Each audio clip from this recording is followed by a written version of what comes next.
जय माता दी दोस्तों। अब मैं आगे की कथा दुर्गा सप्तशती का 3रा अध्याय सुना रही हूँ। महर्षि वेद ने कहा, महिषासुर की सेना नष्ट होती देखकर उस सेना का सेनापति चित्सुर क्रोध में भरकर देवी के साथ युद्ध करने के लिए आगे बढ़ा। वह देवी पर इस प्रकार बाणों की वर्षा करने लगा मानो सुमेर पर्वत पानी की धार बरसा रहा हो। बोलिए नव दुर्गा मैया की जय। इस प्रकार देवी ने अपने बाणों से उसके बाणों को काट डाला तथा उसके घोड़ों व सारथी को मार दिया। साथ ही उसके धनुष और उसकी अत्यंत ऊंची ध्वजा को भी काट कर नीचे गिरा दिया। उसका धनुष कट जाने के पश्चात उसके शरीर के अंगों को भी अपने बाणों से बीत दिया। बोलो नव दुर्गा मैया की जय। धनुष घोड़ों और सारथी के नष्ट हो जाने पर वह असुर ढाल और तलवार लेकर देवी की तरफ आया और उसने अपनी तीक्ष्ण धार वाली तलवार से देवी के सिंह के मस्तक पर प्रहार किया और बड़े वेग से देवी की बाईं भुजा पर वार किया। किंतु देवी की बाईं भुजा को छूते ही उस दैत्य की तलवार टूटकर 2 टुकड़े हो गई। इससे दैत्य ने क्रोध में भरकर शूल हाथ में लिया और उसे भद्रकाली देवी की ओर फेंका। बोलिए नव दुर्गा मैया की जय। देवी की ओर आता हुआ वह शूल आकाश से गिरते हुए सूर्य के समान प्रज्वलित हो उठा। उस शूल को अपनी ओर आते हुए देखकर देवी ने भी शूल छोड़ा और महाअसुर के शूल के 100 टुकड़े कर दिए और साथ ही महाअसुर के प्राण भी हर लिए। चित्सुर के मरने पर देवताओं को दुख देने वाला चामर नामक दैत्य हाथी पर सवार होकर देवी से लड़ने के लिए आया और उसने आने के साथ ही शक्ति से प्रहार किया, किंतु देवी ने अपने हुंकार से ही उसे तोड़कर पृथ्वी पर डाल दिया। बोलिए नव दुर्गा मैया की जय। शक्ति को टूटा हुआ देखकर दैत्य ने क्रोध से लाल होकर शूल को चलाया, किंतु देवी ने उसको भी काट दिया।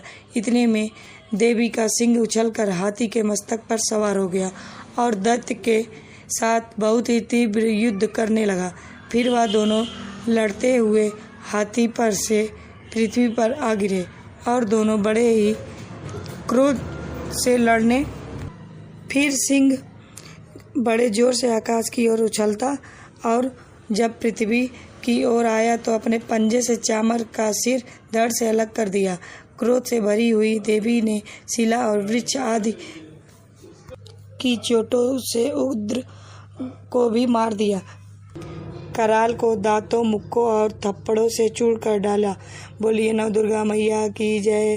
क्रुद्ध हुई देवी ने गदा के प्रहार से उद्धत दैत्य को मार गिराया। बिंदपाल से वाष्पकल को बाणों से ताम्र तथा अंधक को मौत के घाट उतार दिया। तीनों नेत्रों वाली परमेश्वरी ने त्रिशूल से उग्रासय, उग्रवीर और महाहनु नामक राक्षसों को मार गिराया। उसने अपनी तलवार से बिडाल नामक दैत्य का सिर काट डाला तथा अपने बाणों से धुंधुर और दुर्मुख राक्षसों को यमलोक पहुंचा दिया। इस प्रकार जब महिषासुर ने देखा कि देवी ने मेरी सेना को नष्ट कर दिया है तो वह भैंसे का रूप धारण कर देवी के गढ़ों को दुख देने लगा। बोलिए नव दुर्गा मैया की जय। उन गढ़ों में कितने लोगों को उसने मुख से के प्रहार से, कितनों को खुरों से, कितनों को पूंछ से, कितनों को सींगों से, बहुतों को दौड़ाने के वेग से, अनेकों को सिंहनाद से, कितनों को चक्कर देकर, कितनों को श्वास वायु के झोंकों से पृथ्वी पर गिरा दिया। वह दैत्य इस प्रकार गढ़ों की सेना को गिरा देवी के सिंह को मारने के लिए दौड़ा। इस पर देवी को बड़ा गुस्सा आया। उधर दैत्य भी क्रोध में भरकर धरती के खुरों से खोदने लगा तथा सींगों से पर्वतों को उखाड़ उखाड़ कर धरती पर फेंकने लगा और मुख से शब्द करने लगा। महिषासुर के वेग से चक्कर देने के कारण पृथ्वी क्षुब्ध होकर फटने लगी। उसकी पूंछ से टकरार समुद्र चारों ओर फैलने लगा। हिलते हुए सींगों के आघात से मेघ खंड खंड हो गए और श्वास के आकाश में उड़ते हुए पर्वत फटने लगे। इस तरह क्रोध में भरे हुए राक्षस को देख चंडिका को भी क्रोध आ गया और वह उसे मारने के लिए क्रोध में भर गई। बोलिए नव दुर्गा मैया की जय। देवी ने पास फेंककर दैत्य को बांध लिया और उसने बच जाने पर दैत्य का रूप त्याग दिया और सिंह का रूप ले लिया। और ज्यों ही देवी उसका सिर काटने के लिए तैयार हुई, उसने पुरुष का रूप बना लिया जो कि हाथ में तलवार लिए हुए था। देवी ने तुरंत ही अपने बाणों से के साथ उस पुरुष को उसकी तलवार ढाल सहित बीट डाला। इसके पश्चात वह हाथी के रूप में दिखाई देने लगा और अपनी लंबी सूंड से देवी के सिंग को खींचने लगा और गर्जने लगा। बोलिए नौ दुर्गा मैया की जय। देवी ने अपनी तलवार से उसकी सूंड काट डाली। तब राक्षस ने एक बार फिर भैंसे का रूप धारण कर लिया और पहले की तरह चर जीवों सहित समस्त लोकी को व्याकुल करने लगा। इसके पश्चात क्रोध से भरी हुई देवी बारंबार उत्तम मधु का पान करने लगी और लाल लाल नेत्र करके हंसने लगी। उधर बलवीर तथा मद के क्रुद्ध हुआ दैत्य भी गरजने लगा, अपने सींगों से देवी पर पर्वतों को फेंकने लगा। बोलिए नव दुर्गा मैया की जय। महर्षि मेधा ने कहा, यों कहकर देवी उछलकर उस दैत्य पर जा चढ़ी और उसको बोलिए नव दुर्गा मैया की जय। अपने पैर से दबाकर शूल से उसके गले पर आघात किया। हे देवी के पैर से दबने पर भी दैत्य अपने दूसरे रूप से अपने मुख से बाहर होने लगा।